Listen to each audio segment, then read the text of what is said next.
اور پھر آج جس ماحول میں یہاں ہم جمع ہیں، آپ حضرات کے علم میں ہیں کہ ہمارے اس ادارے کے بانی اور رئیس اور بہت بڑے عالم شیخ الحدیث ہمارے چچا حضرت مولانا قاری محمد طیب صاحب نور اللہ مرقدہ ہمیں داغ مفارقت دے چکے ہیں، اور گزشتہ روز ان کا جنازہ ہوا۔ اس شہر کے بڑے بڑے علماء ان کے جنازے میں تشریف لائے، شریک ہوئے، اور بڑے اعزاز کے ساتھ ان کو سپرد خاک کیا گیا۔ اور ان کی زندگی دیکھیں تو درویشانہ زندگی انہوں نے گزاری ہے، اور الحمدللہ ان کی زندگی کی دیکھ کر ہمیں رشک آتا ہے کہ انہوں نے کس انداز سے قرآن سے محبت کی، نبی کریم صلی اللہ علیہ وسلم کی احادیث سے محبت کی، اور اس کا عملی نمونہ بننے کی کوشش کرتے رہے۔ اس ادارے کی بنیاد اور اس سے پہلے ان کے ذریعے جتنے اداروں کی بنیادیں رکھی گئی، جتنے حفاظ ان کی محنت سے تیار ہوئے،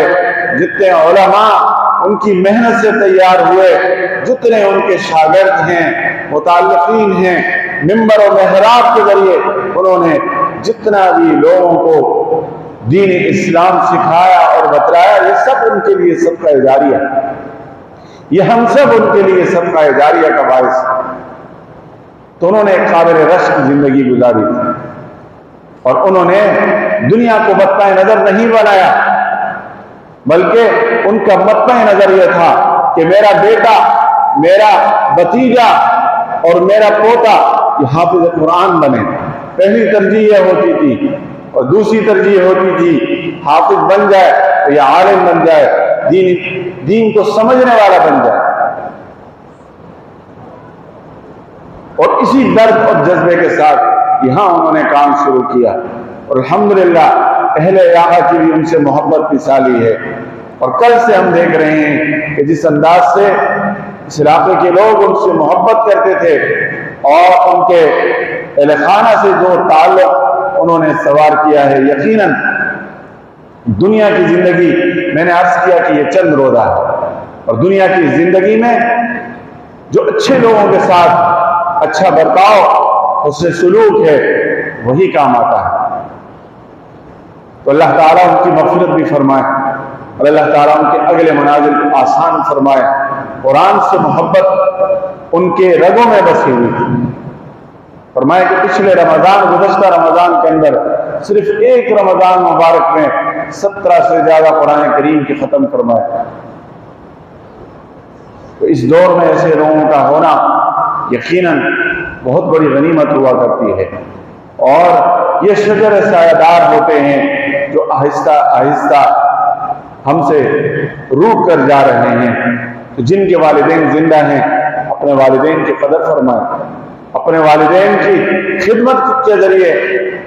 کم از کم اس دنیا میں ہم اللہ تعالیٰ سے اپنی جنت تو پکی کرا سکیں۔ اگر والدین اس دنیا سے رخصت ہو چکے ہیں تو ان کے لیے کوئی ایسا، ان کی رضا اور خوشنودی کے لیے کوئی ایسا سامان ہم کریں، کوئی ایسا صدقہ جاریہ کا باعث ہم بنیں کہ ان کو وہاں ہماری وجہ سے راحت اور سکون ملے۔ تو نیک اولاد کا ہونا اور اپنے ترکے میں نیک اولاد کا ملنا، یہ بھی بہت بڑی غنیمت ہے۔ عزیزان محترم، دنیا کی یہ دھن دولت، یہ جب اس دنیا سے ہماری آنکھیں بند ہوتی ہیں تو آنکھیں بند ہونے کے ساتھ ہی لوگ اس مال پر لڑنا اور جھگڑنا شروع کر دیتے ہیں۔ ہماری ساری کوشش اور ہماری ساری توانائی اس بات پہ ہوتی ہے کہ میری بلڈنگ علاقے میں سب سے اونچی ہو، لیکن کفن میں ہم نے کل بھی دیکھا، ہر دوسرے دن ہمارے ہاں کسی نہ کسی کو یہ سفید پوشاک پہنائی جاتی ہے، کفن میں آج تک کسی کی جیب نہیں دیکھی، اور نہ ہی کسی نے اس خواہش کا اظہار کیا کہ میرے مال اور دولت کا کچھ حصہ میرے ساتھ قبر میں دفن کیا جائے تاکہ میں وہاں اس کے ذریعے اپنی سفارش کر سکوں۔ یہ جو آپ کی روح ہے، یہ جسم میں جب تک موجود ہے، جب تک آپ کا دماغ کام کر رہا ہے، تب تک آپ نے اس مال کے ذریعے جو خیر کے کام کیے، وہ کر لیے، آپ کی آنکھیں بند ہونی ہیں، اس کے بعد یہ مال آپ کے لیے وبال بنے۔ ہم نے بڑے بڑے سرمایہ داروں کو دیکھا ہے۔ گزشتہ دنوں ایک واقعہ ہوا لاہور میں، ایک بہت بڑے میڈیکل یونیورسٹی کے مالک اور اتنے مالدار کہ انہوں نے جب اپنے بیٹے کو انگلینڈ میں تعلیم کے لیے بھیجا تو اس نے ماہانہ خرچہ 10 لاکھ مانگا، کہنے لگے کہ زیادہ ہے، مزید بڑھائیے، 1 کروڑ تک ماہانہ خرچہ اپنے باپ سے لیتے رہے، اور آخری وقت میں